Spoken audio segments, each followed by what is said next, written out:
Hey Gumshoes! Welcome to another Murderous Heart live Q&A. As always, oh, we've confirmed sound. Okay, hey guys. Um, so I just happened to look over at the chat.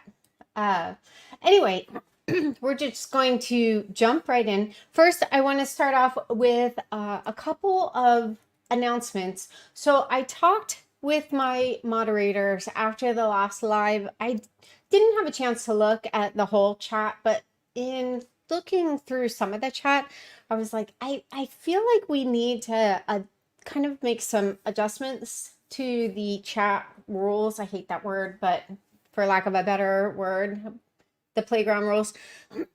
And so for one, I think we need to lighten up on the no talking about religion rule. Because this case does have religious undertones, I've felt kind of increasingly uncomfortable with that.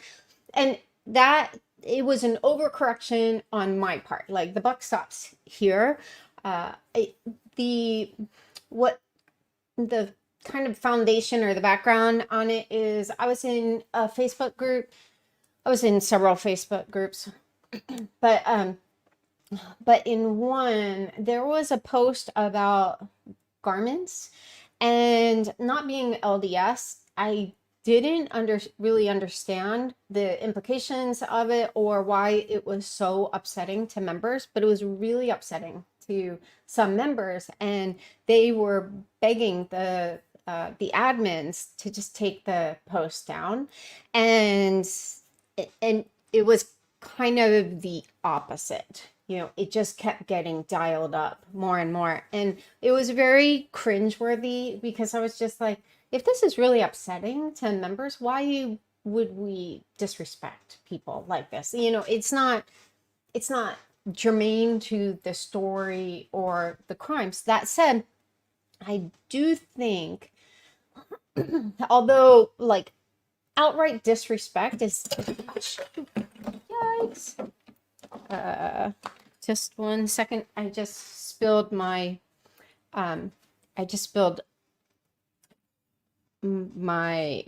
drink here. So I will be right back.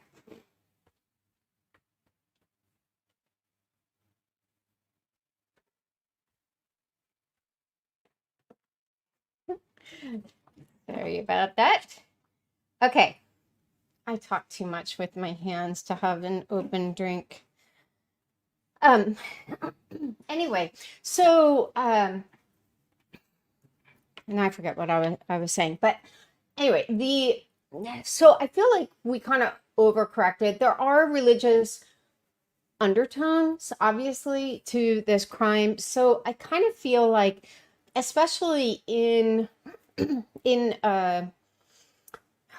on a channel where I talk so openly about everything else, it felt a little disingenuous to be like, okay, no talk about religion, which wasn't my intention, although I'm still responsible for not, course correcting earlier.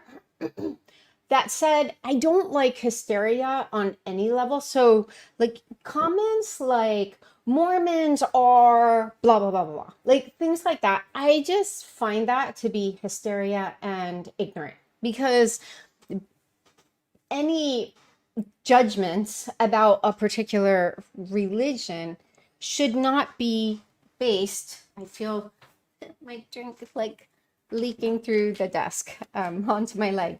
So I just don't think like a religion or people who subscribe to a particular religion should be judged on its most demented member. So it would be like judging all Christians based on Westboro Baptist, or judging all Muslims based on the acts of terrorists. I just think that is disrespectful and ignorant. So those types of comments, they're just not going to be tolerated. They're going to be deleted by the mods, and if they persist, you're going to be booted. Which the wonderful thing about YouTube is even if you're blocked, you can still see like you can still see my videos and things like that. You just, if you comment, no one's going to see your comments, which I think is absolutely brilliant on YouTube's part, but you can't participate in the chat. Anyway, so personally, and I have not talked about this publicly in 4 years, but I personally, there is an issue that I do have with the church, and this is part of why I just felt a little disingenuous about this rule. My biggest issue was the church's handling of their letter to leaders about cooperating in criminal investigations. For background, that letter was sent to leaders on August 4th, 2020. The optics of it alone were so bad, in my opinion. This is all my opinion, and this does not reflect on like people in the LDS faith. But this letter was sent out on August 4th of 2020.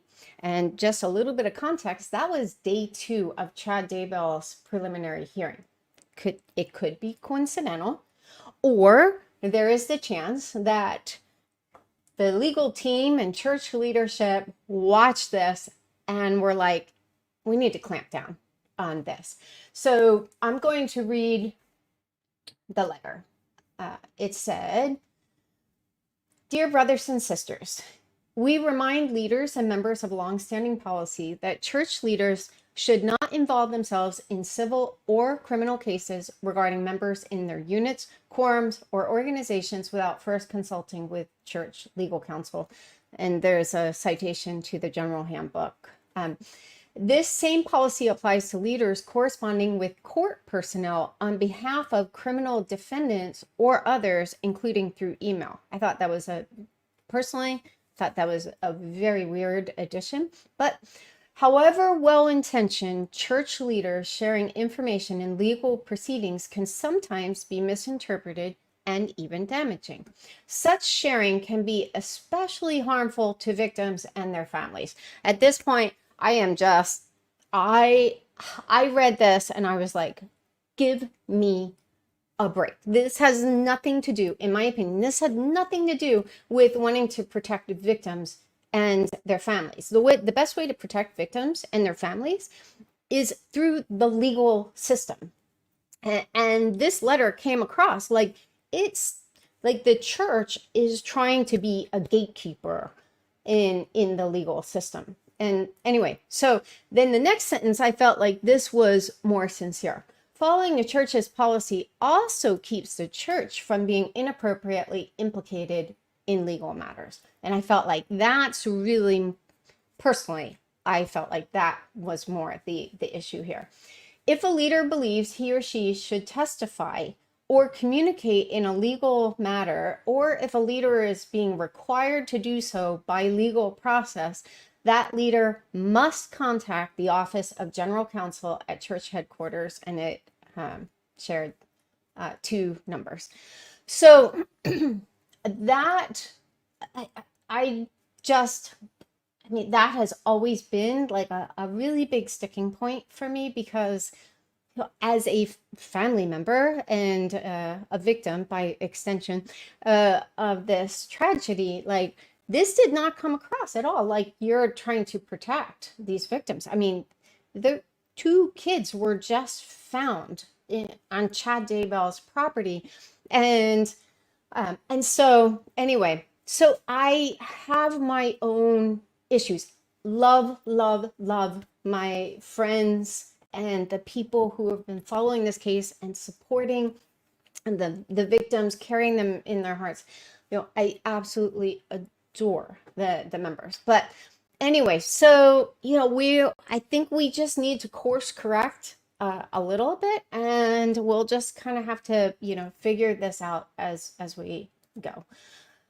Another thing is, I'm just going to mention this just in passing in reference to the religious point. I did feel like when the Ruby Frankie case became public, for me, that really gave me pause because it was like two really high profile cases where you have parents who are viewing children as evil. And I believe there was something in Ruby Frankie's diary about not wanting to feed demons. Like she saw her children as demons. And it's amazing that, it's the 12-year-old, I think his name's Russell, went to the neighbors and rescued himself and his sister. But I do question, first of all, he shouldn't have had to. Like, I do question how much were people maybe wanting to go to you know, wanting to go to police, but checking in with leadership. And what if your church leadership well, anyway.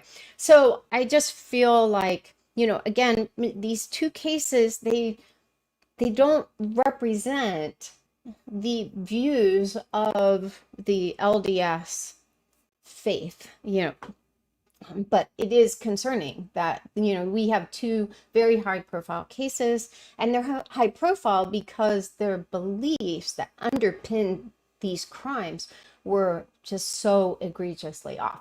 Anyway, okay. All right, and another thing I threw out to the mods that I just want to kind of loosen up a little bit is staying on topic. So the background to that rule of staying on topic was in the early days of A Murderous Heart. When I would talk about one family member in particular, we would be inundated with sock puppet accounts, and they would come in and just cause pandemonium. I mean, it was just chaos. And so to offset that, we were like, let's stay on topic. That said, many of you have developed friendships, in this community, and when you come in, you're excited to see your friends, and I love to see like those genuine interactions, and they're genuine because they're not in response to, okay, we mentioned this one particular family member, and all of a sudden there are all these new people who join the chat and they just take over the chat. But we haven't had that issue in a while because I think that the people who controlled these sock puppets, after a while, they realized they're spitting into the wind, like move on. So I do want to kind of lighten up on that, because when I know when I'm reading through the chat, I love to see some of the banter, and I love that, we're building a community, and the mods here are absolutely fabulous at building community and facilitating interactions and stuff. And again, this is not on the mods, this overcorrection, this is completely on me. Okay. Last thing, mentioning other channels. Again, in the early days, these sock puppets would come in. They were accounts that, we've never seen before, and they would just come in and promote other channels, and it wouldn't be within the context of like a particular conversation, and it seemed diversionary. Again, if I was talking about a one family member in particular, there would be these announcements, hey, over on this channel, they're talking about whatever, so it would just be like these dog whistles. And so again, it's on me. I think we overcorrected by saying no mentioning other channels, but I felt increasingly uncomfortable with that because I don't want it to seem like we're just being territorial. It was really more in the beginning. Like now, I feel like we have a really solid community, and these issues, they're just not as big of an issue. That said, I did tell my moms, and it's not like me just making these decisions. I get their feedback and stuff. But on the other side, I do feel like I've grown tired of people coming in and just making the same tired arguments about me that they've been making for 4 years. You hardly knew Tylee. Where were you? Like leave the Woodcocks alone, leave Colby alone. They're victims, all of these things. And so like those are also really one, it reminds me of like if you have like Facebook friends and like, okay, these friends may swing, like politically, they may swing far left, and these other friends may swing far right. It's like if one on the left makes a Facebook comment and, or post something from one of their favorite news sources, and then someone on the opposing side makes a comment that there's no way like they're going to convince each other to meet in the middle. It's just going to be like, it's just like old tired arguments. And that's kind of how I feel like some of these points are. It's like, I'm reading through the comments and and whether this is fair or not, I just want to be like, listen, I feel like these are family members. They're just regurgitating the same things over and over and just trying to steer the chat in a particular direction. And I don't want to silence like sincere questions and things like that. But a lot of these topics I've addressed so many times. And anyway, and so I did tell them in that regard, if in doubt, kick them out. Like, I am just so tired of these same arguments. And I feel like these are family members. And I'm like, listen, if a family member wants to come into the chat, come and make your point from a verified account. Same with their people who come in and, like say the same things over and over. Okay. Oh, also, Anna, one of my mods, she had a great idea. After the last chat, she went through and copied and pasted questions people asked into an email for me, because a lot of time is spent me like scrolling through the chat trying to find questions, and it can kind of like, impact the energy of the chat. Plus, it's just a waste of time. And so, what we're going to do is do that more regularly. So I kind of have some questions from the last chat that I can address in the beginning after I address this issue with Charles. So, okay. So hopefully these things will help the chats kind of move along a little more smoothly. All right. So I mentioned on the community tab that there was something that this week I was looking for one thing in the transcripts from Chad's trial. Again, any of you who have contributed to that, I am going to get back to working on those transcripts. Once I finished school, I was just like heads down on catching up on the rest of life and work. But I was looking for something with regard to life insurance. And in fact, I'll throw this out to the community.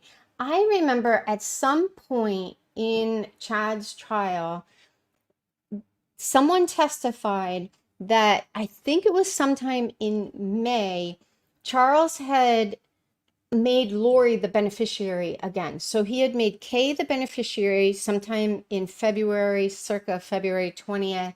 Then Lori moved back in, and I think I somewhat remember thinking, oh, it was right after, that would have been around the time that Lori moved back in, that he made Lori the beneficiary again, and then eventually switched it back to Kay. So if anyone knows where that reference is, and can drop that in a comment or send me an email at amurderousheart@gmail.com, I'd be most appreciative. Even if you just remember who testified, because then I can use AI to like search a particular transcript. Excuse me. But in looking for that and trying to chase that down, I was referencing all the different, mentions of insurance and came across something that I did not know. And it was something that is like sometimes it's like a really small detail will just kind of surface something because a lot of times I have these questions in the back of my mind from the FOIA docs or different shows or whatever. And, there are these like unanswered questions, and then I'll come across like a little clue. So I'm going to present that. I'm going to kick off this live with presenting that. And first, let me say, I think that people gravitate toward this community because they know that I will address facts, and sometimes those facts can be a little uncomfortable, sometimes very uncomfortable. This is one of those times. And I do recognize that a lot of times, the true crime community is primarily made up of women, especially like Gen X and older. I've looked at the stats in YouTube. I think it's like 90, probably around 90% is like female and like basically Gen X and older. And there can be this tendency to kind of want to romanticize this story and also to be a little too binary. Like, in most true crime cases, especially in like stranger on stranger violent crimes, there's a clear, like, these are the good guys, these are the bad guys, and in this case, it's, the lines are blurred. We can't even look at this as like good guys and bad guys, although there are some who are, they have very little redemptive value to this story. But, and so, having said that, where am I going with this? Again, we want to avoid hysteria. So I'm going to present the facts. When these facts come up, like, we don't have enough pieces to this puzzle. It's almost like this is a 100-piece puzzle and we maybe now have 7 pieces, if that. But I do think that it's important to present these pieces, even if they don't really support like the romanticized idea that we sometimes want to have. Okay. All right, enough said about that. I'm going to share my screen.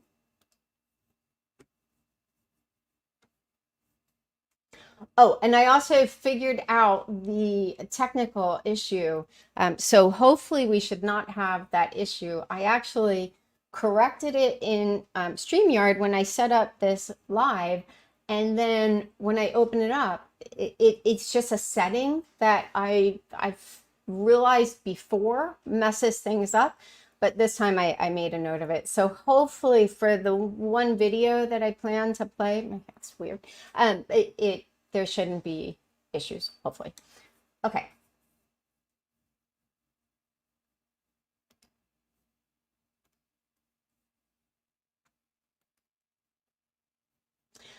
Okay, so here is the detail that I've always been a little like, about. This was in the Chandler police report, and it said the last browsing artifacts prior to Charles Vallow's death were on July 11th, 2019, ending at 1:49 in the morning. That's UTC. So corrected to Arizona time, that was actually July 10th at 6:49.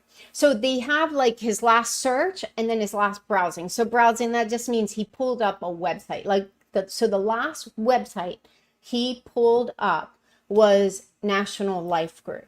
So, on the one hand, I was like, okay, well, this is within his wheelhouse. He sold annuities and insurance and things like that.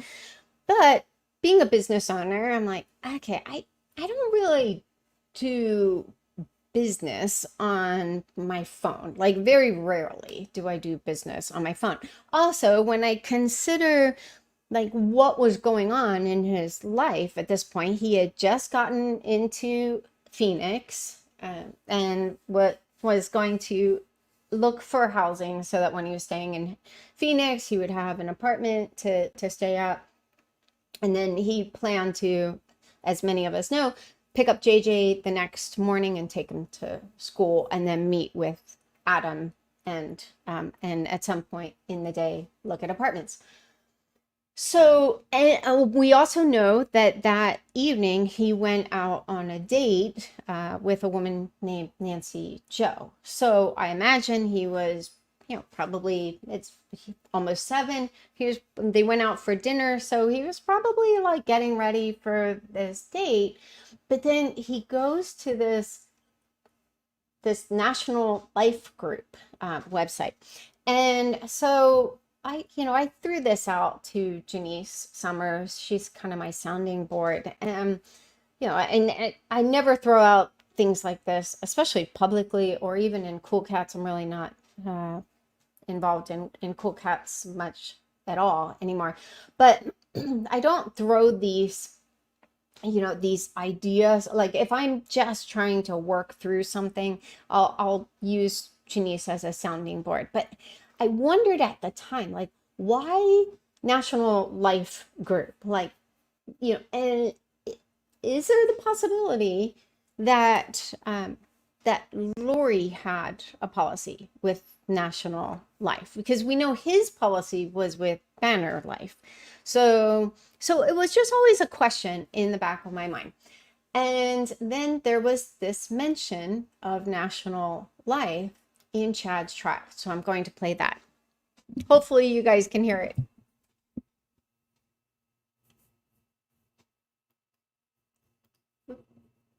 We have an additional First Hawaiian Bank account that Lori had.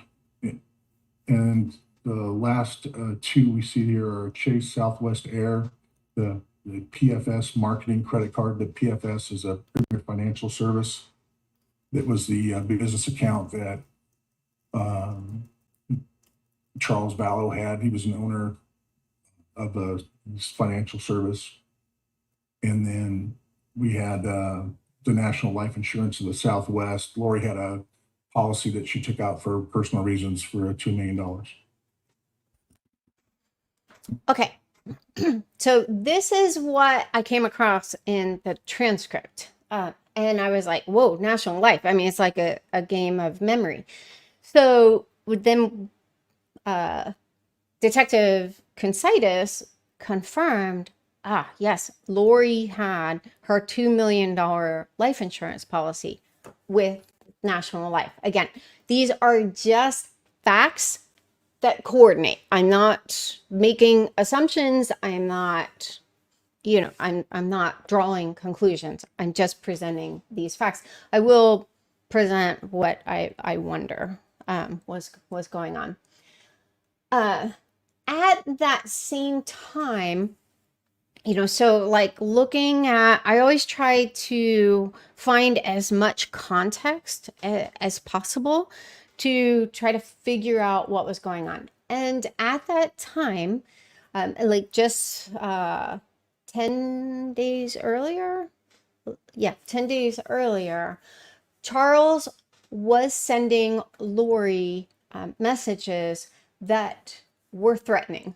Let me see, because in this one, just a second here.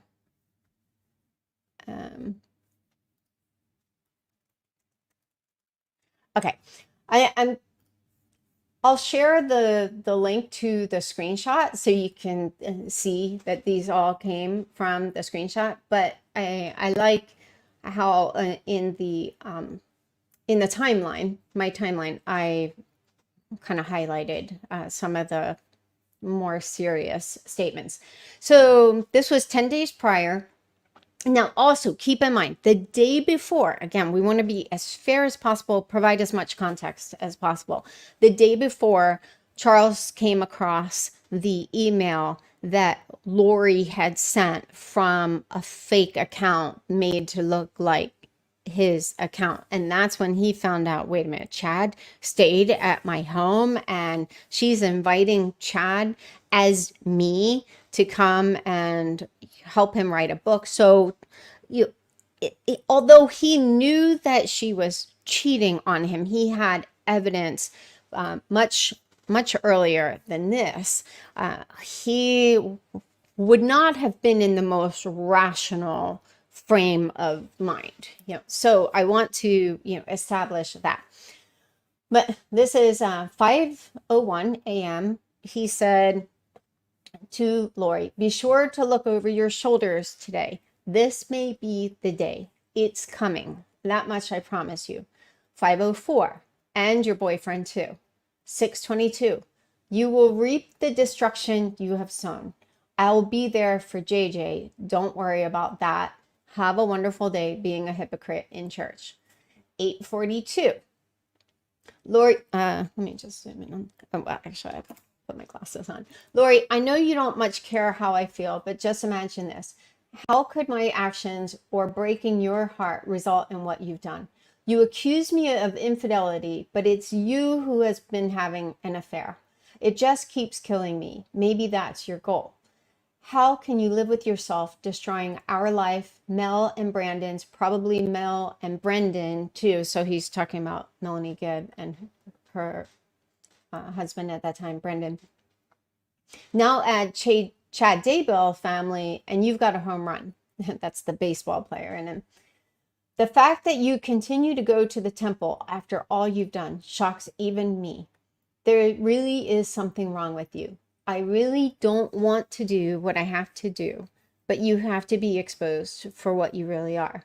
You won't even deny it or talk to me as to your reasons. That's what's amazing to me. You could allay some of what's about to happen, but I don't think you will. Lying has become second nature to you. You have been impressive in blaming me for all that's happened. You have destroyed me. I've never been lower in my life. It's you that has done it. Excuse me. Please tell me why. Please. I will slow or minimize what's about to happen. It's you who has caused it. We have a son to raise, but that's all we have in common. I will work with you in his best interest and will be there Monday evening. You owe me an apology for all the false accusations you've made. I know you've been, I've been entirely faithful to you since the first day we met. I deserve an apology from you. Please respect that much. There was another text or email that he had sent saying that, don't worry, JJ would have another mommy. If one of my mods can remind me to throw that out there, I'll do that.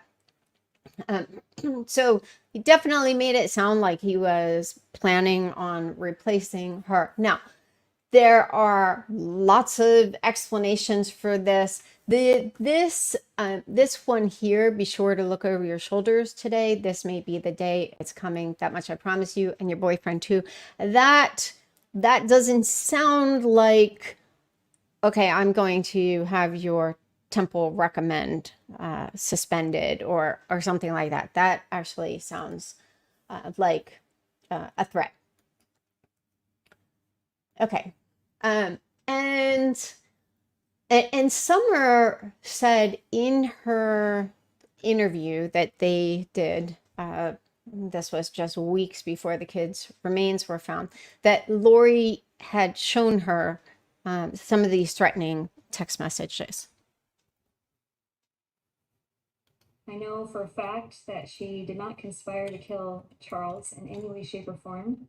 I spent a lot of time with Lori and Alex leading up to Charles' death, and I know that there was never any kind of discussion like that about it. Charles texted probably 20 or 30 times, ranging from "I swear I'll be nice, please call me" to "your end is coming soon."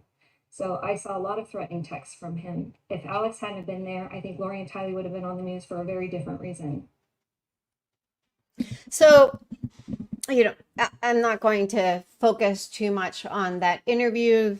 Summer published a mea culpa. But on this particular point, she was actually like the facts actually support what she was saying. And but then it was during a live with Hidden True Crime uh, that Lori and Lauren had done.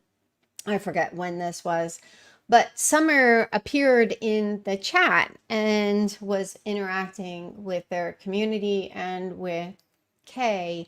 One of the things that she said was Lori did tell us Kay was threatening her. So she kind of walked back like the I saw the threatening text messages to Lori just told us, Kay was threatening. Well, actually, no, that doesn't apply. That was in talking about Kay. So scratch that. Sorry. Um, okay. Another point that I'll make, but anyway, my point there is in this particular case, like when they did that interview, I was like, okay, so she's saying she's seen these threatening text messages, and then that was confirmed. So I give Summer props on that one. There was another detail that I'll read here. So this was after Charles was murdered, and they're talking about going to the hotel that Charles was staying in and searching it. So it says, I then met Detective Werther at the True Hotel located at, whatever. Upon speaking with the clerk at the hotel, I learned that Charles' room number was 127. Detective Werther and I responded to room 127 and collected Charles' belongings as evidence. There were several items taken from the room, including a backpack with miscellaneous contents, a suitcase with clothing, a laptop, computer, an iPad, and an e-reader. There was also $2,000 in U.S. currency in the suitcase that was impounded as its own item number. So that was a curious detail to me because, having been with them before, like most of us who have point systems on our credit cards, like Charles, I only ever saw him pay for things with credit cards. And I know that people have said, because I brought this up in Cool Cats once, and people said things like, well, he was looking for an apartment. Maybe the $2,000 was, for a down payment for an apartment. But that doesn't really make sense because if you're putting a down payment on an apartment, it doesn't really behoove you to use cash, because the whole point of using cash is to not have a record, to not have like a paper trail. But when you're doing something like renting an apartment, you want a paper trail. You want confirmation that you paid for this apartment. So it's possible, but in my opinion, not probable. And it's just such an oddly specific and large amount of cash to have in your suitcase. So the thing I wondered is if it was possible that we kind of had a Mr. and Mrs. Smith dynamic going here. Charles was clearly in fear of his life.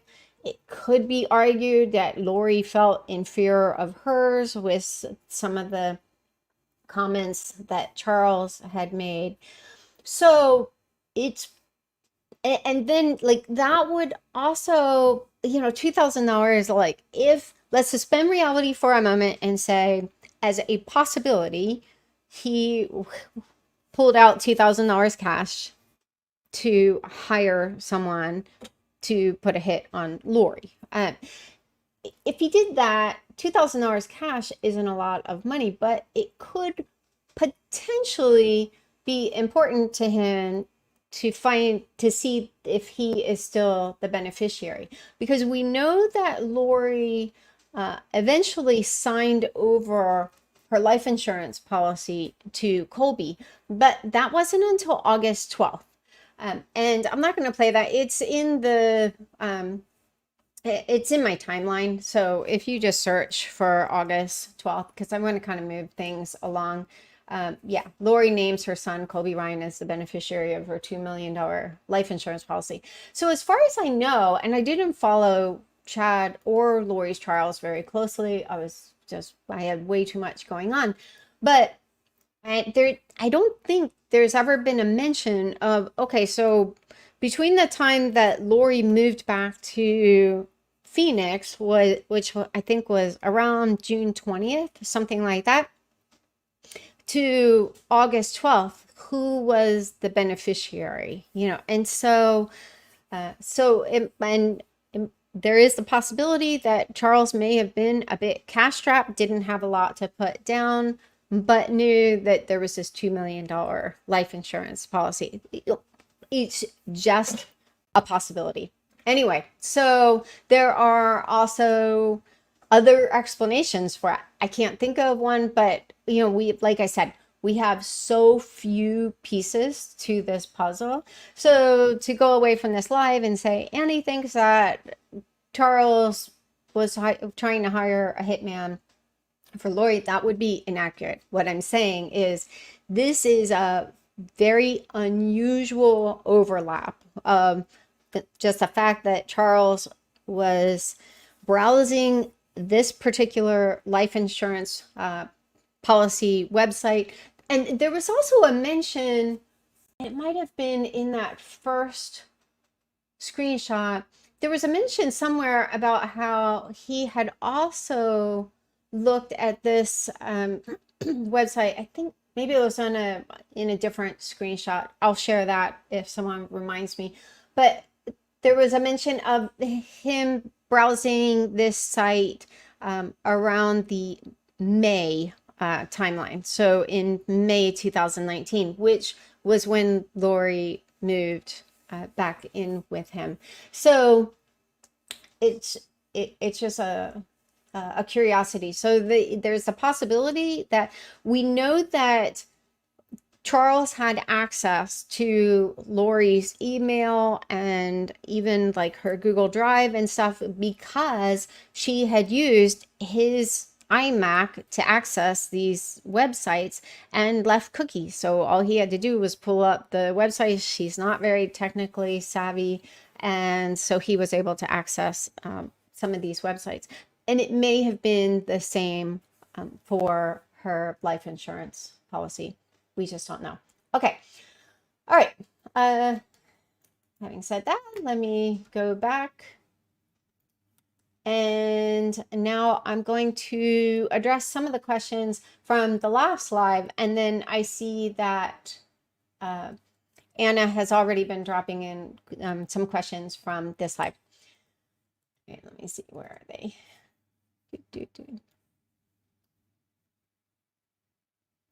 Okay. Loki asked, do you know if there are any more FOIA documents from Idaho that will be released? Yes. Yes, we haven't seen the FOIA docs come out from Idaho yet because in Idaho they treat the Freedom of Information Act differently than Arizona. Rob Wood had told me all they have to say is it's an ongoing investigation and they don't have to release the FOIA docs. But now that their trials are wrapped up, I'm sure they're going through and redacting everything and doing their due diligence. Frady, I guess that's how you pronounce her name, asked, does anybody from Lori's family, I think she meant, has anybody from Lori's family come to you after all this to give you anything from Tylee, like pictures, or give you any of Joe's pictures? No. Valerie Peterson asked, do you think Melanie P will be called in Lori's trial? Absolutely. Yeah.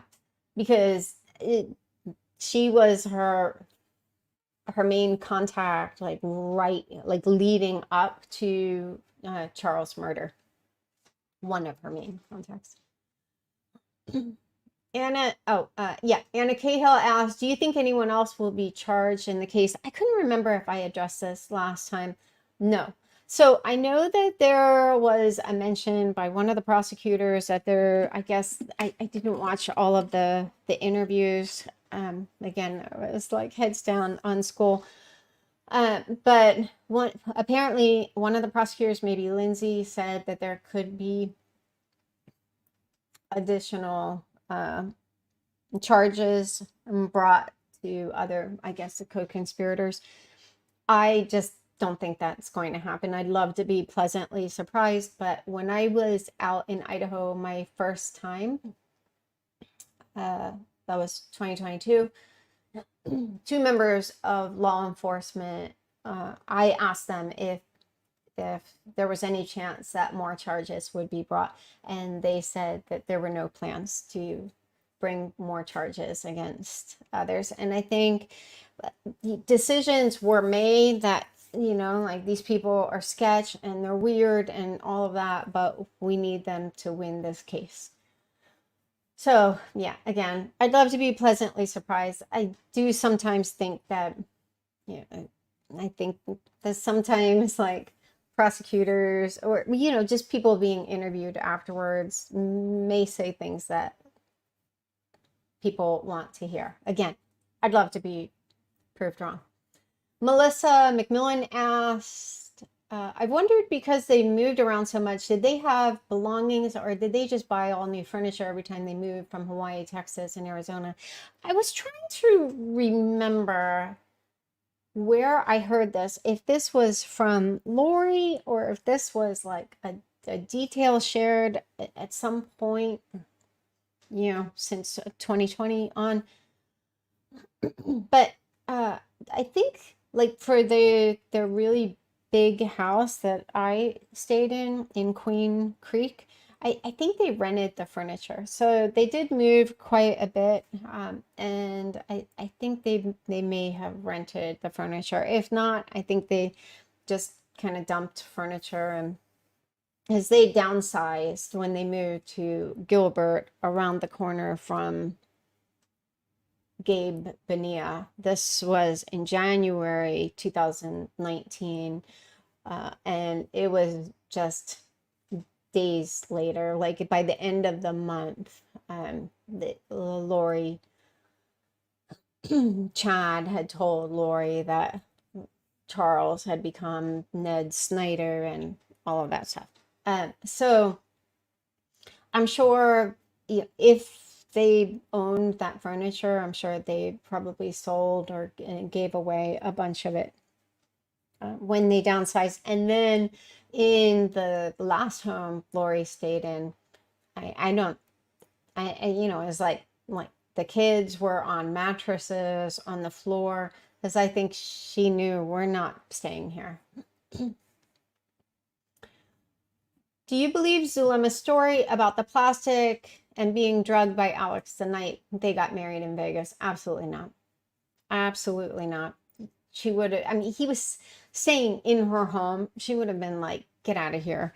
And I shared a video once. It was where I personally believe she got the idea of the tarp. Earlier in that interview with, I think it was maybe definitely then Detective Hermosillo, now Lieutenant Hermosillo, but maybe Detective Kaikamanu. I forget. But anyway, when they were in that interview earlier, her attorney was talking about like building something on his home, and they just had tarp to cover the home while they were doing these renovations. And then it was like later in that interview, Zulema was like, yeah, he put a tarp down. And like, I am so sure, like everyone knew that Alex was the family hitman.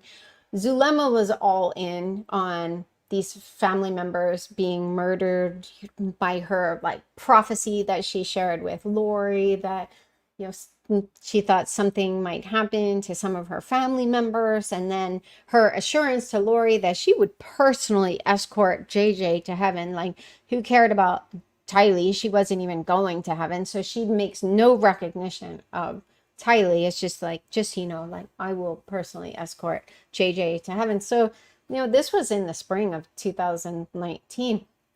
And so even when they had first moved to Rexburg, Alex complained about like driving to Rexburg with this dark portal, and Zulema didn't know what he was talking about because he wanted her to, he was like half jokingly asking if she could order like a personal tornado or something like that. He refers to a dark portal. Zulema was like, what? And then he made it clear he was talking about Tylee. And Zulema said something to the effect of, the Lord will lead you on how to deal with the dark one. So, so like there's no way that then after all of this, and she obviously knew that he killed Charles, that he would be like, hey, how about you get on this plastic tarp on our honeymoon and I give you a massage? But it was pretty, it was a common strategy among these group members to try to present themselves as like almost victims themselves. So I think this was Zulema's attempt to do that to law enforcement. And I think one of them was like, oh yeah, you're lucky that, that didn't happen or something like that. And same with Melanie Gibb. She was like, in one of her interviews, she was like, I know, I'm living right around the corner from murderers. I'm like, oh, okay. So she just casually let law enforcement know, oh no, Alex isn't the only murderer. Yeah, Zulema's a murderer too. Because why say I live around the corner of a murderer? She lived close to Alex and Zulema. Unless there was another murderer she knew about that we don't. Anyway, so no, I think it was total nonsense. And as I said in the last live, and I've said before, I personally believe that the bag of money that Zulema pointed out to law enforcement when they were searching her home was from Chad and Lori. And I personally believe that, or strongly suspect, I should say, that Zulema pushed Alex into his next probation. Connie asked, do you have any book recommendations for grief? Between anger and sadness, the stages of emotion are never ending. I don't think I've ever read a book about grief. But I will say, not that anyone asked, but I personally do not believe that there are like linear stages of grief that people go through. Like, okay, well now you're in the anger phase and now you're, bargaining or whatever it is, and blah blah blah. I just think like you just feel what you feel until you don't feel that way anymore. That said, I did, and I'm not going to get on a soapbox, this is how I personally had to deal with my grief, is at some point I just realized the anger. Because for me, like I said in the last live, and I've talked about this before, this case wasn't like, okay, one day you find out this horrible thing happened to a loved one and you start processing that, and then like there's hopefully justice and you begin to move on. Like, no, this was over a period of years.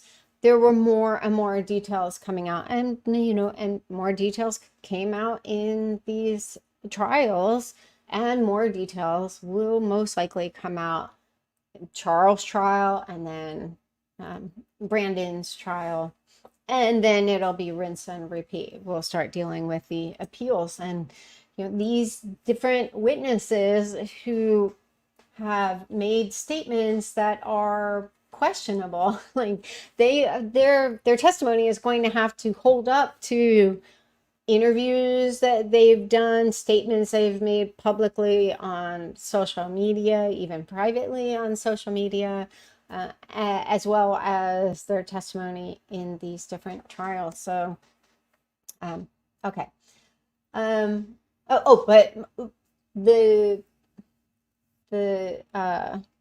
I don't know. The conclusion I came to was I was going to have to fight my way back to allowing myself to be like happy and at peace. And I just kept trying to find as many things that, kind of fed my soul and helped me, toward like coming back to a place of calibration. And a lot of that was getting really comfortable with the block function. So when people are like, oh, like if you say anything critical about her, she blocks you. Well, yeah, because over a period of 4 years, there have been thousands of comments. And anyway, excuse me. So yeah, and then like for me, I just started, like looking at reading fun facts and stuff, and I then eventually I started sharing them on my social media because I was like, oh, then it's like, finding the beauty, finding the wonder in the world again. Those things really help to kind of offset a lot of that grief and this sense of like the world wasn't a safe place. But okay, Heather and Kimchi asked, do you believe that there was some ritualistic occult kind of stuff that they were blending with Mormon doctrine, or do you believe it's more the visions of glory, Julie Rowe influence? So I personally, I don't think that, again, that's just my opinion. I don't think that these people were organized or intelligent enough to align with like some occult beliefs. I mean, like, I just thought it was so interesting, even when Ian was codifying the beliefs of this group, having no idea that one day it would become public record. He made a statement, something about like Chad in like the different ways that an evil spirit could overtake someone. It was like through a slug or worm, or so it could be that like Ian didn't remember, and he was saying, I don't know, maybe it was a slug or a worm, but you see this evolution of their beliefs over a very short period of time. So at first it was like, okay, this is a dark spirit, a disembodied person who died, and now they've taken over this person. And then it eventually became like, oh, these are actually zombies. And so it almost felt like Stone Soup, like these different people were coming in with their beliefs, and I think they were just kind of like a bunch of children, like, oh yeah, so oh, I have the stone, and I'm able to swing this stone, and this stone tells me if a person is light or dark. But it just so happens that these dark spirits just happen to be people Lori doesn't like or sees as getting in the way of her and Chad being together and stuff. So, and then it's like, as someone starts to anger her, it's like, oh, their trust ratings drop. So even Melanie Pulowski, who was part of the royal family in this group, she was putting too much in text. So like her trust rating dropped significantly after Charles' murder. And and so it was just like continually evolving. So I don't think that I think like I think in a lot of ways Chad was stealing from Julie Rowe, and Julie Rowe, she is not, I'm not saying this to be mean, none of these people are particularly intelligent. The only ones I have thought are somewhat intelligent, my opinion, and Gabe Bonilla, intelligent, but in my opinion, a coward. Ian Pulowski, somewhat intelligent, again, a coward. Because these men could have done something to intervene, but just decided like, no, Gabe's like, to be clear, Lori didn't say, and like he said something about like, there were no terrorist threats. It's like, dude, you freaking weirdo. Like, no one was concerned that she was going to blow up like a government building. Like the terrorism was not a concern, but that was a diversionary tactic. Like, okay, I don't want to talk about some of the really effed up things she said, so I'm going to mansplain and put you at ease. There were no terroristic threats, you know. So anyway, so I just think there was just a lot of stone soup, and I don't think that Chad ever had a near-death experience. I personally do not believe that Julie Rowe did. I think that these people have watched a bunch of YouTube videos about near-death experiences and gravitated toward the weirdest ones. So, Crafts and Crime asked, do you feel Chad's kids were involved? Afterwards, absolutely. Yeah, maybe not all of them, but yeah, I think especially Emma, even the day of, I think Garth, the day of Tammy's murder, there were elements in his testimony, and especially his friend, I think his name was McKay's testimony that, yeah, that when Garth got home, Chad wasn't there. He couldn't find Chad, and so he walks into the home. His mom was on the floor and stuff. So yeah, I think he and Emma and Joe participated pretty heavily in the cover up, and I think all of the kids were being paid off, you know, the Daybell kids as well as Colby. I believe that they were all being paid for their silence. And I will say this. I think that this is safe to say. I do have a confidential source who has been at the property. That's much I'll say. And this is years later. Those areas still smell. They still smell of decaying flesh. And so for me, like any one of those Daybell kids who were at that home or visited that property, if they had gone out onto the property, they would have smelled it. I mean, this is years later, and apparently it still smells. And so, yeah, so I just think they all knew, but were protecting their dad. And you know, I think Emma and Joe's testimonies were particularly disturbing just because they were all in. I am going to do the live about Emma, most likely the next live I do, so in 2 weeks. But yeah, there were serious concerns with theirs. Garth as well. I think that all of their testimonies were too finely tuned. I just think that they were too coordinated, and in my opinion, they showed significant signs of deception. The one thing I do feel like I observed, again, my opinion, this is all my opinion, Emma and Joe were much more gung-ho about it, whereas Garth seemed to express resentment. Like he seemed to be resentful about having to testify.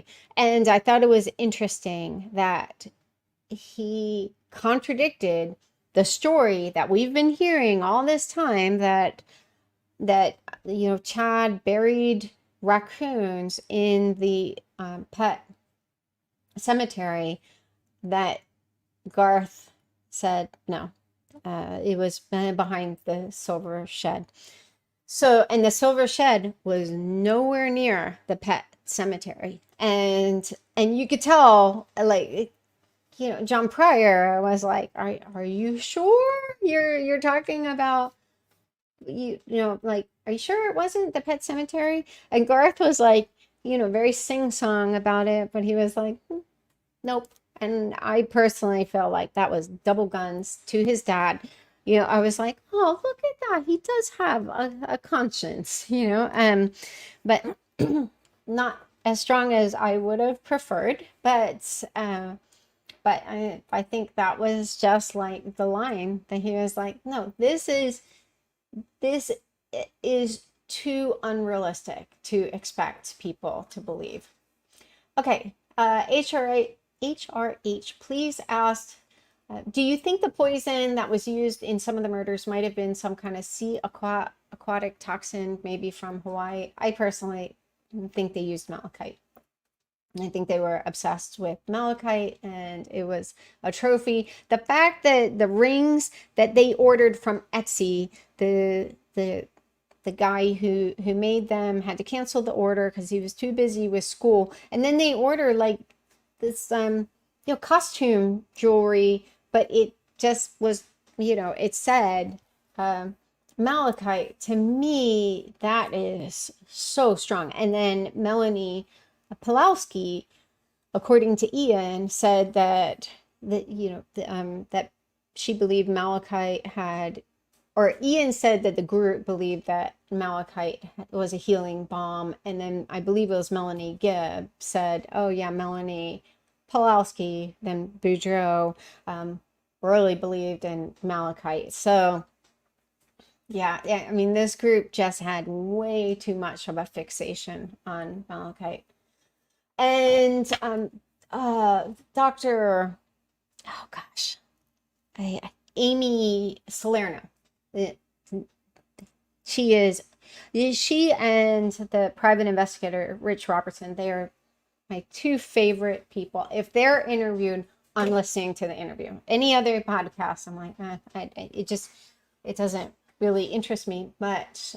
But she talked extensively about malachite, and I created a video where I stitched together all of her references over, I think, 3 different podcasts over a course of 2, maybe 3 years, where she talked about malachite. It is very, very interesting.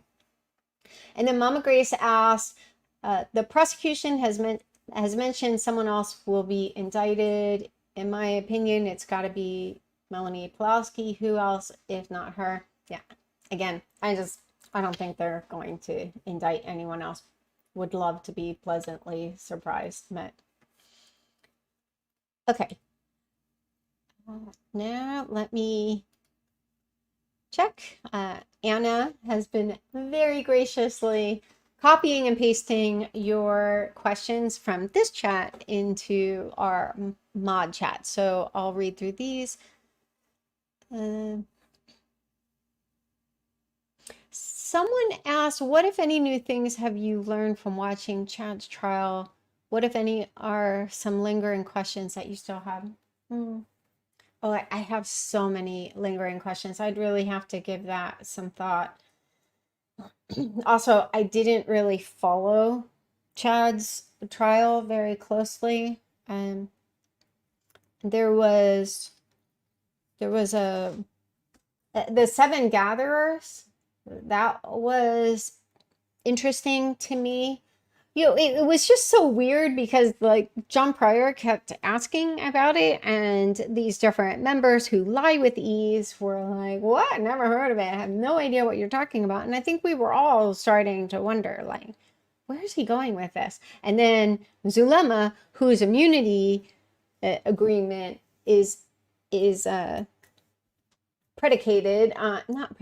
dependent on her telling the truth. Like, lying can be cause for canceling the agreement or withdrawing it, whatever the technical term is there.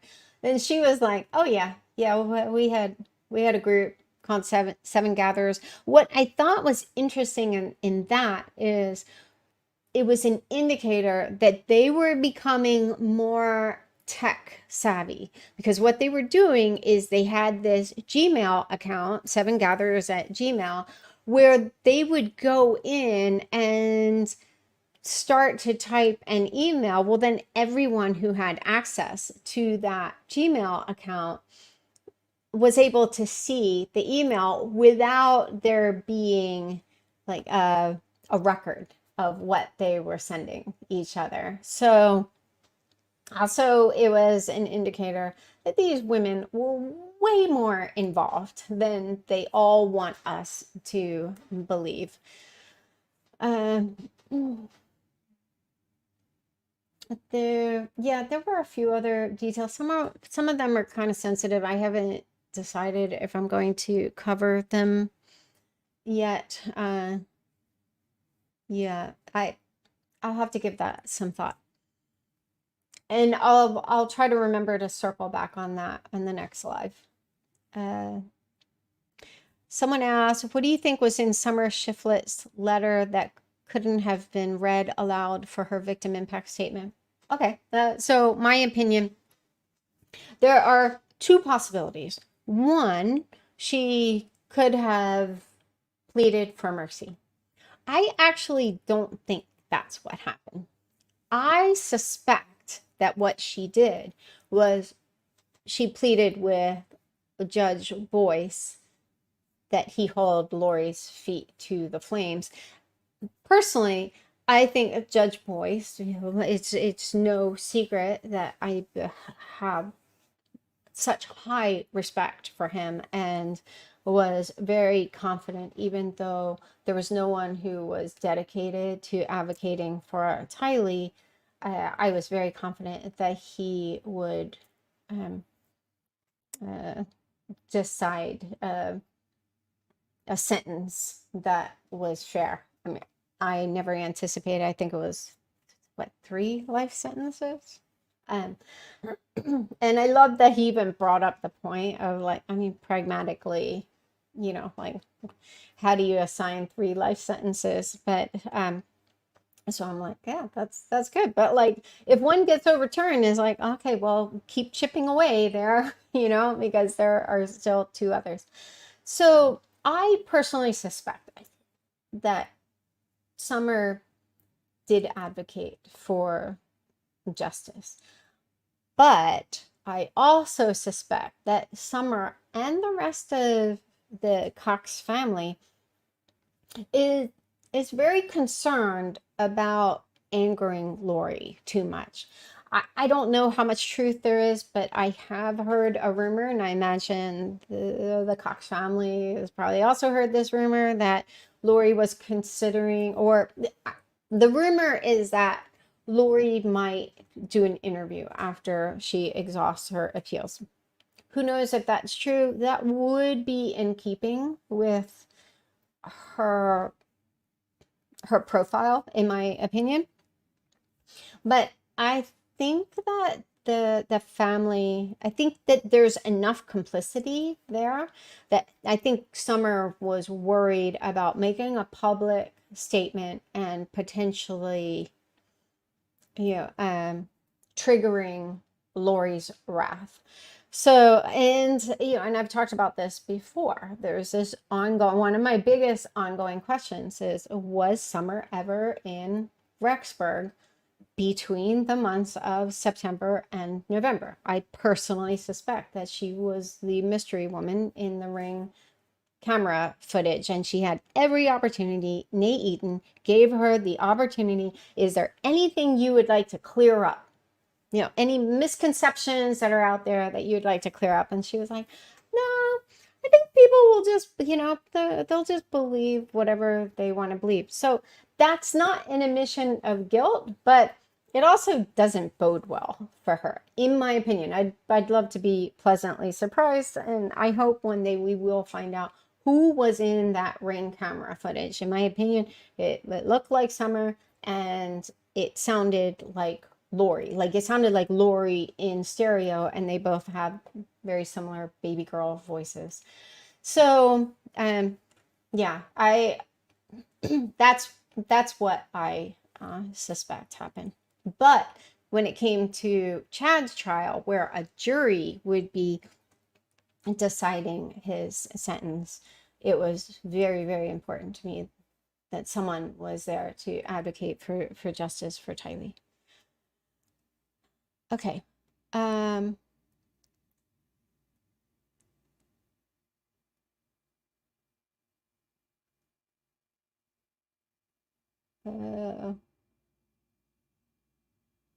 There's one question. I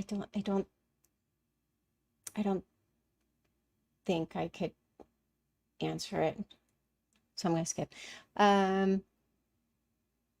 Oh, Marshall Dove asked, do you anticipate Joe will be brought up in this trial? I think she means the upcoming trial around Charles' murder due to his suspicious death.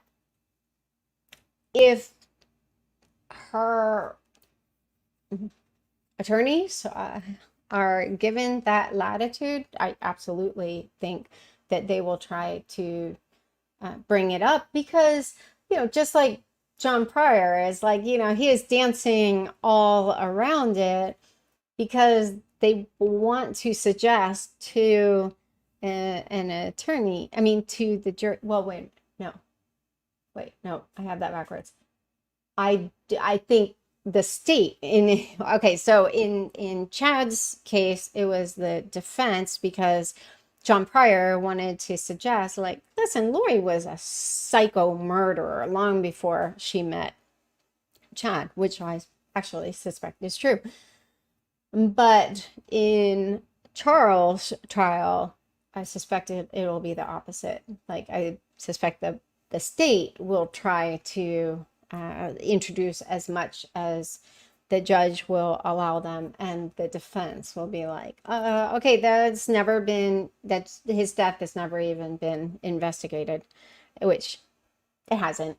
There was no investigation when he died because according to the police report, they were deciding if they would investigate based on the outcome of the medical examiner's report, and the medical examiner reported the death as natural causes.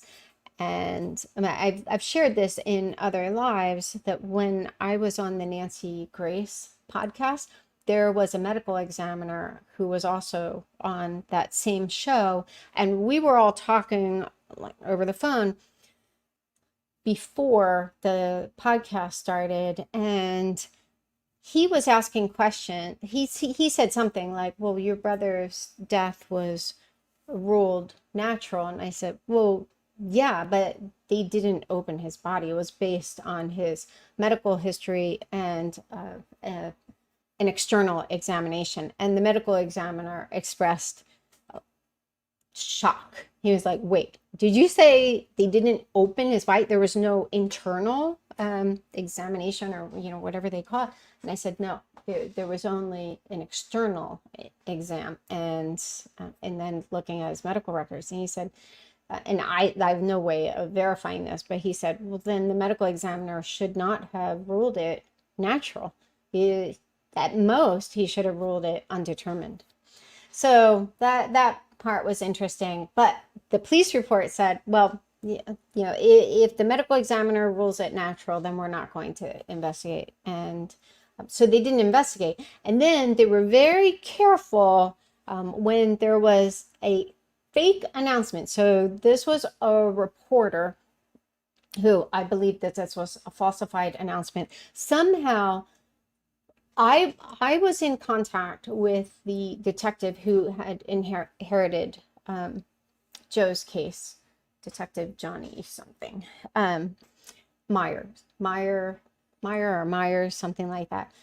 And this reporter was tipped off about this, and she reached out to me and said, oh, hey, I heard that they are reopening the investigation into your brother's death. Well, I hadn't even heard back from Detective Myers at that point. Like, I had just reached out. So clearly she had a source in Phoenix police. And so she was like, I'd like to get a quote from you. And I said, well, being me, I was like, I'd love to give you a quote after I talked to the detective and confirm this. And so this reporter moved forward with the story anyway and just made the quote anonymous. It was like, I think it was said, I think she said like a member of the Ryan family or something like that. I was livid because everyone was celebrating. Oh, this is such great news. You know, like they're opening the investigation into Joe's death and blah, blah, blah, blah, blah. Then I hear back from Detective Myers and he was like, no, we're not opening an investigation into your brother's death. And I've always wondered if part of the reason he was so rude in this call is if he actually thought that I was the person that this reporter was quoting. And I wasn't. I didn't give her anything because I didn't have anything to give. That said, he actually went so far as to say, Mrs. Cushing, because of course a misogynist is going to assume she has a uterus, obviously she's married. But he was like, Mrs. Cushing, your brother died of a heart attack. And I was just like, oh, you know, like it wasn't like a threat. I was just like, dude, back up, like back up. You know, like that is quite the jump. Like you just told me his death has never been investigated. And there, anyway, so, yeah, so, but there was no like unringing that bell. But there was never a plan to open an investigation into Joe's death. Having said that, then someone from the FBI in Arizona reached out to me and we had an extended conversation. And this person was very open to the possibility that Joe met with foul play because I had told this agent about some of the concerns that Lori had told me, you know, all the things I've talked about before, that two police officers let her entirely into Joe's apartment, that the mattress was saturated with blood and all this stuff. And she was able to go in and take whatever she wanted. And included in that was a box of like files, because I saw that in the garage, and then a box of our family's photo albums. And then like, so anyway, so this agent had said, I have to go out of town, but when I get back into town, I want to have a meeting with you and Detective Myers. And so I said, okay, great. And in the time that the agent was out of town, Phoenix police announced, okay, we've wrapped up our review of Joe Ryan's file and, you know, reassert that he died of natural causes. Well, a review could be like, open the file. No, we still think he died of natural causes. Close the file. Like there was nothing defined about that. And they announced it on the same day that it was announced that Joe Biden was the president, because there were, you know, like that was contested. And so I know from having been a reporter that can be a PR strategy to bury a story. But anyway, so yeah. So I think when it's convenient, people will try to bring it up, but I personally suspect it's most likely going to have to take someone coming forward, and not to the police, because I think if they go to Phoenix police, they're going to bury it. And I do think it's interesting that Phoenix police is currently being investigated. Well, I don't know if they're still being investigated, but they are being investigated for other issues of them being sketchy McSketchersons. And so anyway, that may have no bearing on this, but I think it's probably going to take one of these family members, and I believe all of these family members know what happened to Joe, because Lori has no internal editor, and I think it's probably going to have to be like a deathbed confession or something like that, something very public, for Phoenix police to be like, all right, yeah, fine, we'll open an investigation. But other cases have been closed or, like brought to conviction on purely circumstantial evidence. So we'll see. Okay. Oh, this is a good question. Do you think Lori's family knew that Lori had something to do with Alex's death? 100%. She didn't show up for their small little ceremony that Janice mentioned, where no one who believed Alex was a murderer was invited. So it was a small gathering of people who loved him. And another interesting point there is that Lori also didn't tell her mom that Alex was dead, and neither did Zulma. None of these people told, according to I believe it was in the Gilbert police report, it was law enforcement who told Janice and Barry that Alex had died. And I believe it was like a week after he had actually died, or it was pretty close to a week, if not an actual week. So, I mean, that's just so messed up. But again, I think that the whole family, they're probably trying to maintain a pretty delicate balance with Lori, because I think they all have texts and emails and whatever. Just seeing all that they did put in text, like Summer telling Lori, if that's the case, I'll kill him myself. Just so happened to be like a day within 48 hours of Charles' murder. And then talking about her hitman boyfriend Edgar, and all this stuff. I mean, they put so much in text. So imagine how much they put in text, like leading up to Joe's murder, and then up to Charles' murder and stuff. So I think they're just trying to keep her as calm as possible, because I mean, she could just burn the whole family to the ground, because they have all kinds of skeletons in their closet. And I'm sure she also feels very I don't know, bitter that her family has abandoned her. Carrie asked, I question if John Pryor is behind the LLC being started for the sale of the Daybell property and possibly still owns it. No. Nope. I know that to not be true. Peace Fingers, did you watch the East Idaho News interview with Julie Rowe? For like the first 3 minutes. I can't. I just can't watch it. One, it's like, okay, well, this is 4 years later. Why are we publishing this now? Is it just because there's a slow news cycle?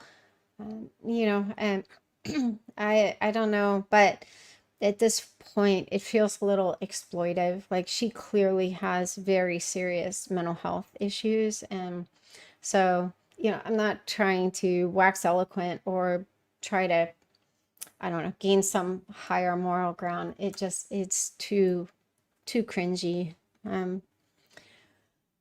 Okay.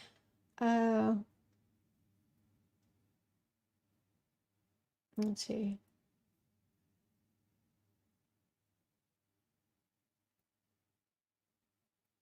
Oh, someone asked the same thing. Nola V, hey Nola, asked, do you think there will be more information on the finances in the Arizona trial? I do. I do.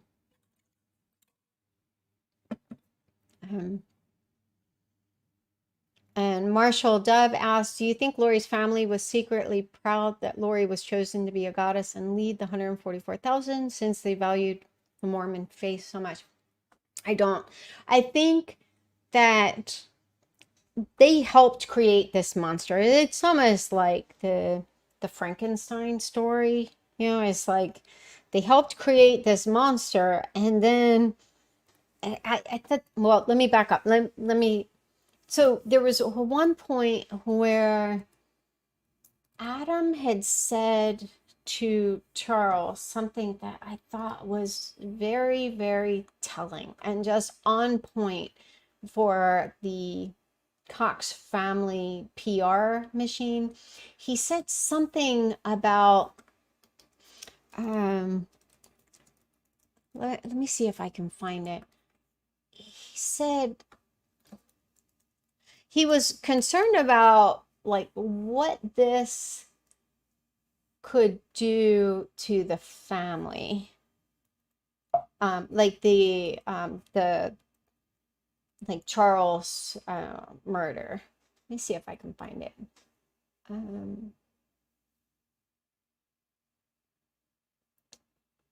Because it was really interesting.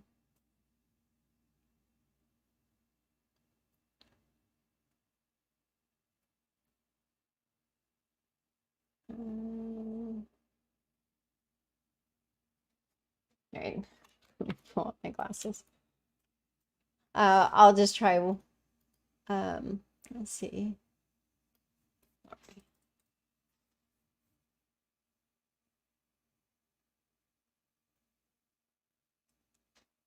Ah, here it is.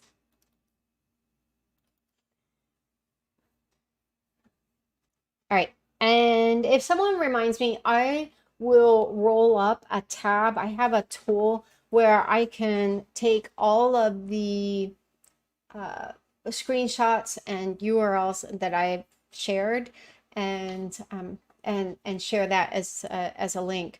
But Charles had said to Adam, something dramatic has to happen to her so she can see that she is not Superwoman. And Adam said, I'm going to call and add her tomorrow. Not sure what he's talking about with. Let me see if this is relevant. Okay, so first, call and add her tomorrow.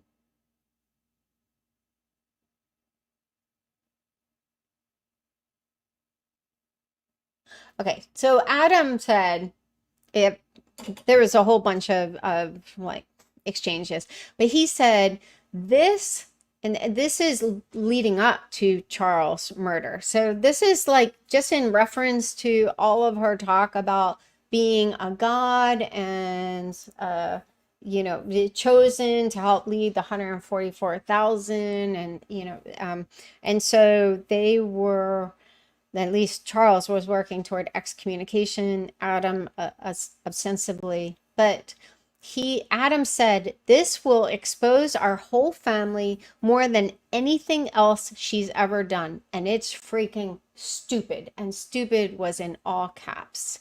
And then Charles replied, wow, ...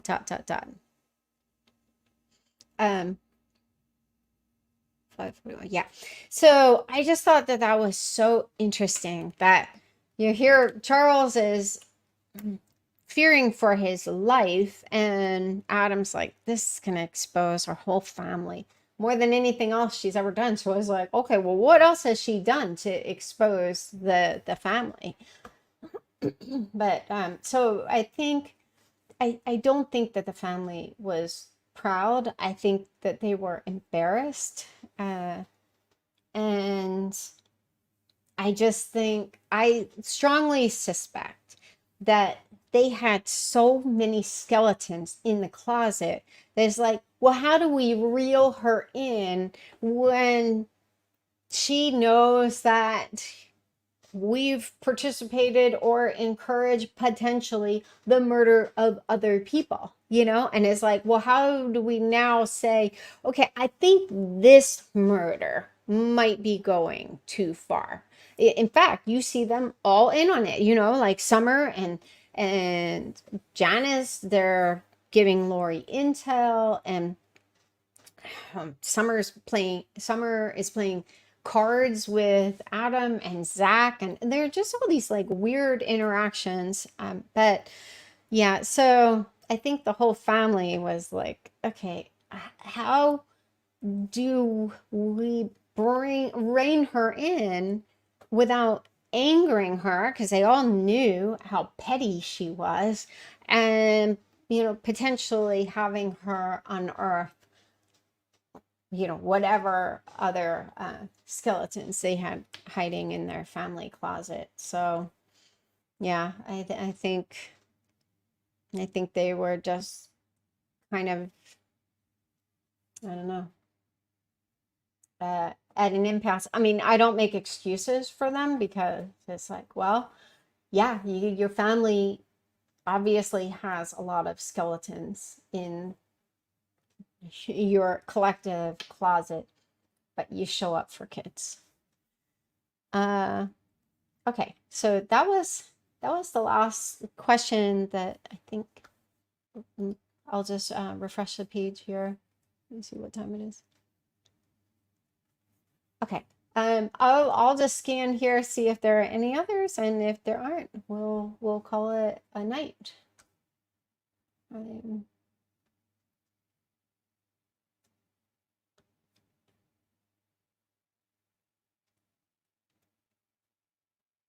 Yeah, I think there's mostly just comments. Oh, Mary asked, what Ring camera footage? Where can I watch it? Good question. Trying to remember.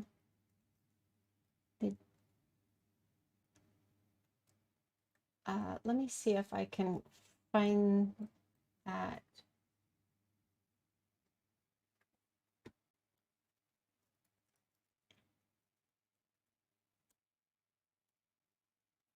Let's see.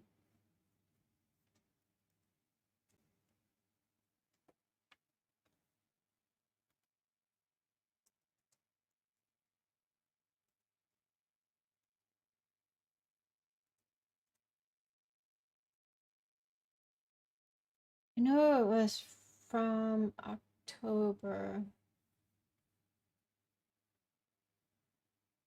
Okay. Well, I'll just share the link in here. I have also, in my live about summer, I also talked about this Ring camera footage. So, but let me just drop it in here. Ring camera footage. That's the video. I think this was the video. I didn't actually watch the video, but and this was yeah, Garna Mejia, my favorite reporter, published this in 2020. Excuse me. And also, if you go to my timeline and search for Ring doorbell, I talk about it. But this happened on, what was the date?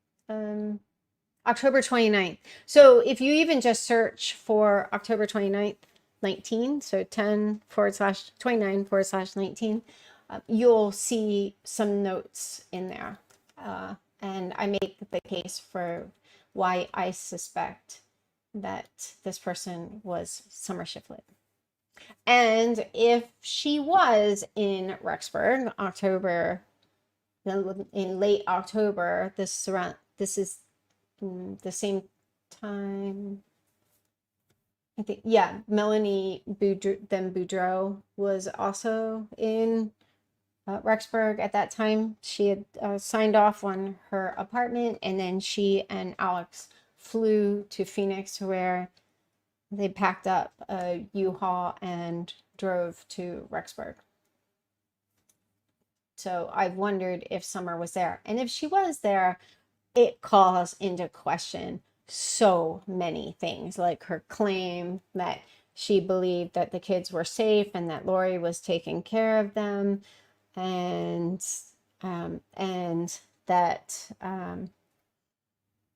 her recorded call with Lori, it would potentially explain why she was tiptoeing through the tulips, through certain issues, and like really focused more on, I can't believe they were buried like trash in Chad's backyard, which is a valid point.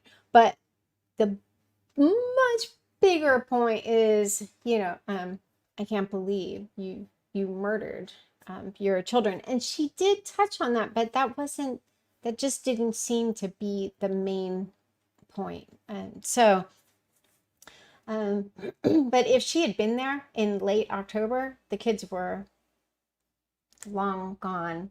She has no plausible deniability because, okay, it's one thing for Melanie Gibb and Zulema to claim that they didn't stop in to say hi to Tylee, even though she was at college right up the street, like a mile up the street. But Melanie Pulowski and Summer, there's no way. Neither one of them have an ounce of plausible deniability. And Melanie saying, JJ was with a nanny and was always at therapy. I was like, well, he would have come home, and if there had been a nanny, it would have been because they were going out as adults, but they would have had to come home, to the child, and the nanny would leave. So, yeah, and there's no way that Melanie would be in town and be like, no, I don't need to see Tylee because she was so independent as a teenager. So that has no bearing on not visiting your cousin. When she got into ostensibly she got into college early as a 16-year-old. So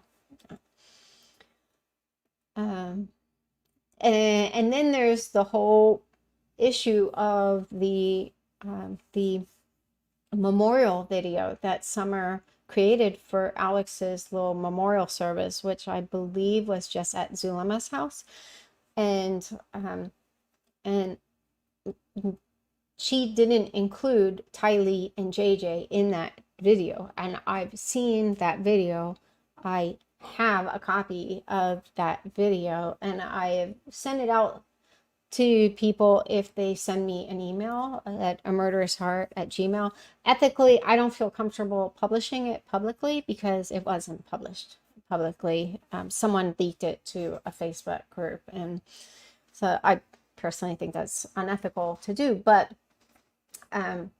anyway, I've shared it with the strong caution: do not share this publicly.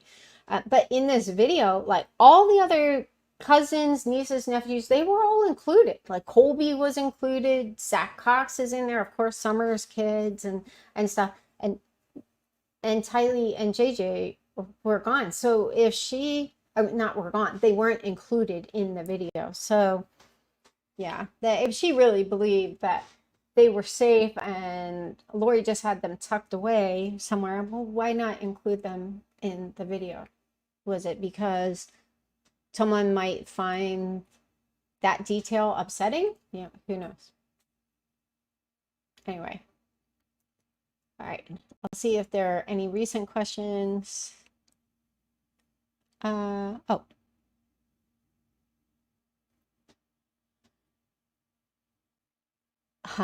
Oh, Truth Drunkie asked, do you think Charles suspected Lori in the death of your brother? 100%.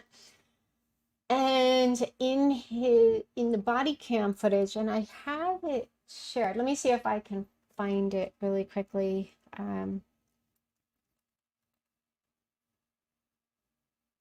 Yeah.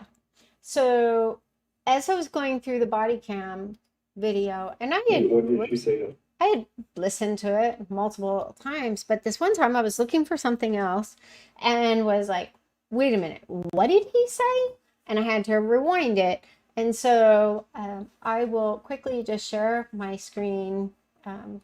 I've shared this before, and it is saved on the channel, but I'll just share it just because I think it was a somewhat of a Freudian slip, and I suspect it was a Freudian slip because he never followed up on this point that he made. So I think it was accidental. But let's see. Let me share my screen here.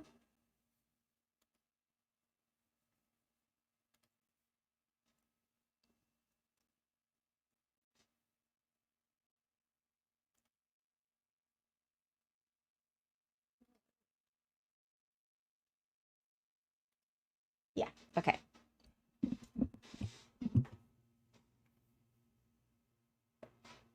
But what did she say yesterday? She said, "You're not Charles. I don't know who you are, what you did with Charles, but I can murder you now with my powers." Okay. Says I'm gonna kill you too. Says I'm gonna kill you too. So that point there, it was the two that really did it for me, because I was just that point there, well, it was the two that really did it for me, because I was just that point there, well, it was the two that really did it for me, because I was just that point there. I have no idea what's going on. This has never happened before. I have no idea what's going on. This has never happened. Oh, this is that echo cancellation. It's a setting that you can turn on, but then you can't. But then you.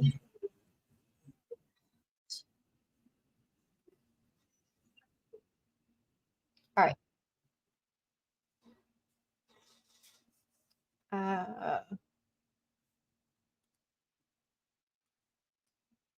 Okay. Does this resolve the echo issue? Hopefully, if one of my mods can let me know, or someone in the chat. There was a really terrible echo.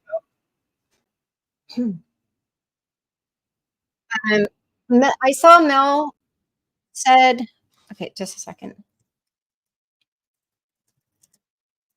Let me just check with my mods to see if there's an echo. And you guys might not have heard it on my end. It was really bad. If someone could just let me know if there's an echo, because I don't want to keep talking if there's a really bad echo. Okay, so I think it's wine o'clock with my mods.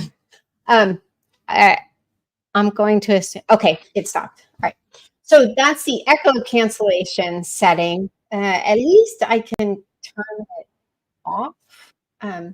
But if I have it turned on, then you can't hear the videos. But Mel Stiller said, and hi Mel, it may have been two, as in like TWO, or two also.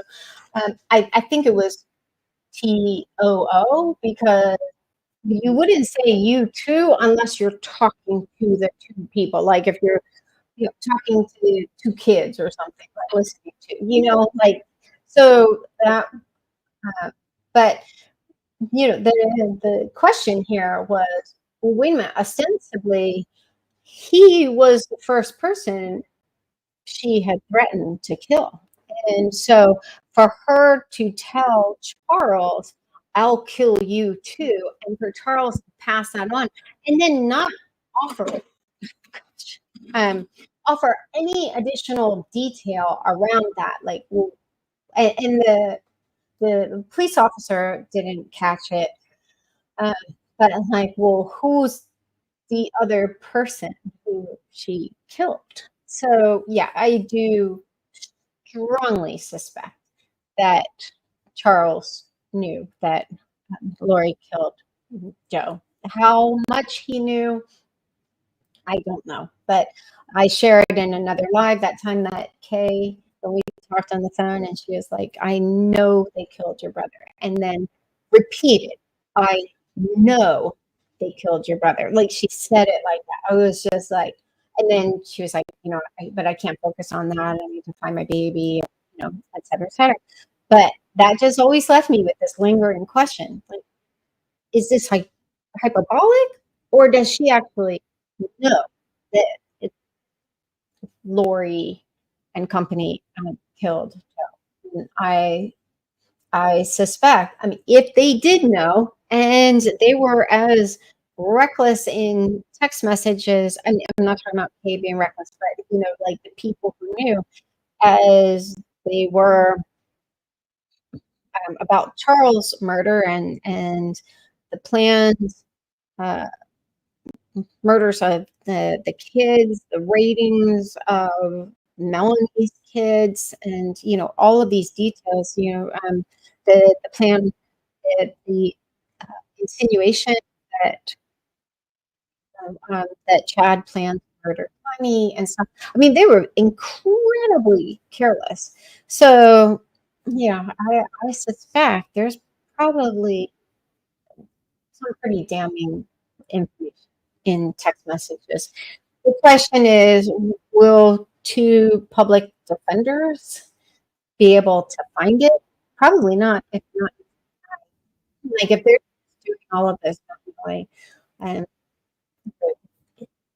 there, there's a good chance they're not going to be able to find it. And you really need AI and dashboards, and all this data has to be digitized and centralized so that you can query multiple documents, as well as audio, video.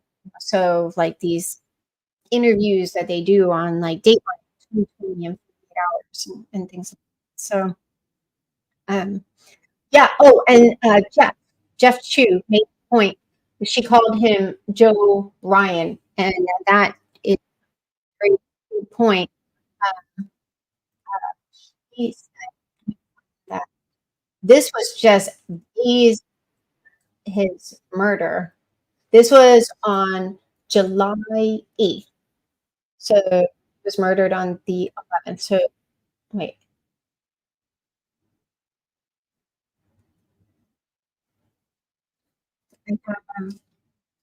I have that text. Let me just double check the date here. Yeah, they were in a fight. Let's see. I think it was a little earlier. Let me see. I think it was like around 10 days before he was murdered. Yeah, it was July 1st. They were fighting over text. I'll just the exchange because I'm kind of afraid to share my screen. No, there's no video, so I'll share my screen.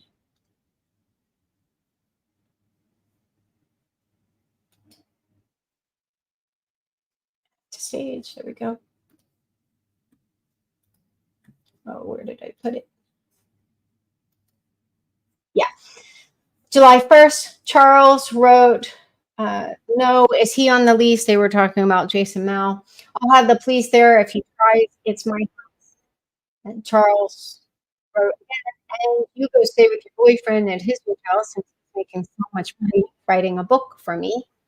And then Lori replied, okay, Joe Ryan, he is the police. I mean, they are just children, but he wasn't even employed by a police department at that point. But anyway, but the main point here is I believe Lori calling Charles Joe Ryan 10 days before he was murdered. I believe that was a shot across the bow. If Charles did know that that Joe was murdered, I believe that this was Saber rattling. She was like, just so you know, and yeah, you're on course to suffer the same fate as Joe Ryan if you keep this up.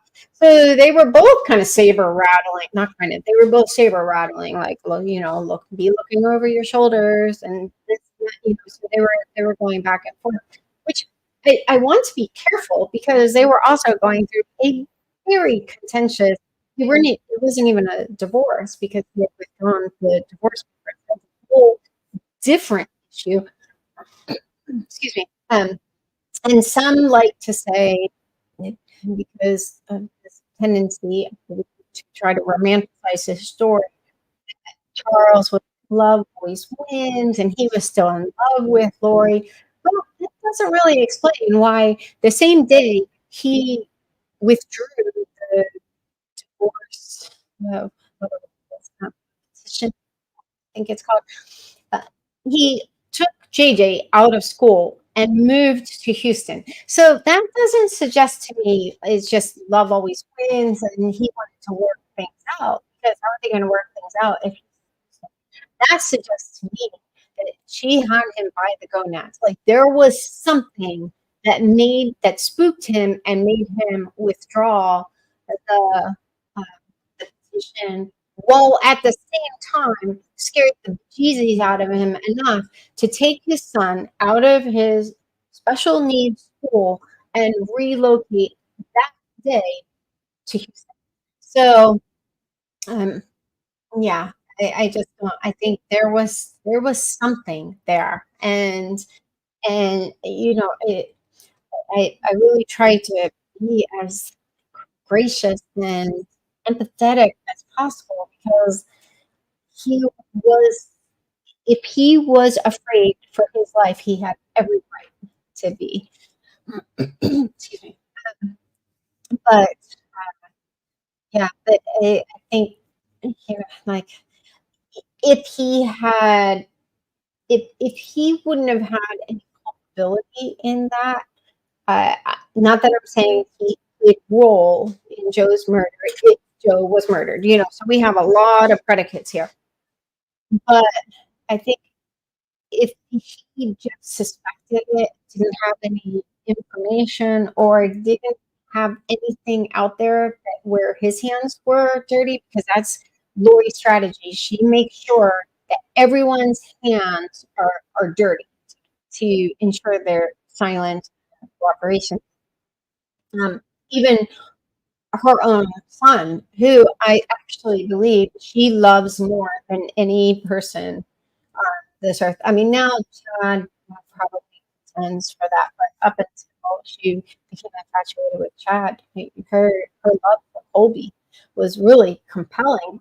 I mean, she's still a selfish bitch, but and a psychopath. But she, like, even Colby, she made sure his hands were dirty, because it was more important to ensure his silence than to protect him. But yeah, so I think the fact that like Charles didn't expound on what you mean by you two, and didn't share any details he might have known about what happened to Joe, suggests he didn't want to lose his freedom, or get potentially pulled into who knows what um, these people have done. I just don't know.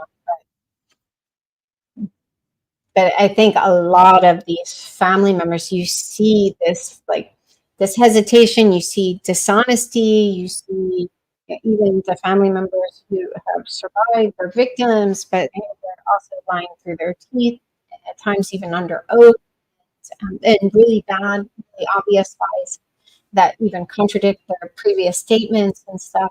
And I think it's just because they're all like sweating bullets. Like, how do I participate enough in this investigation and in this pursuit of justice without potentially, like,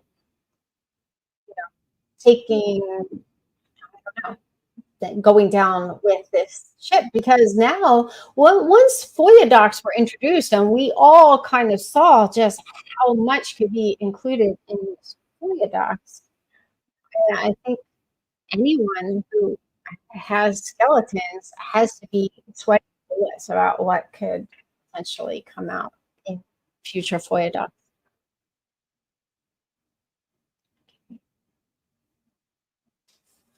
Uh,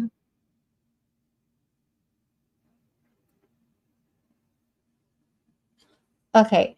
Anna said the sound isn't 100% after the echo, bearable but not good and as clear as before. Is that still an issue? Because I just turned the sound off on my computer, because that causes echo.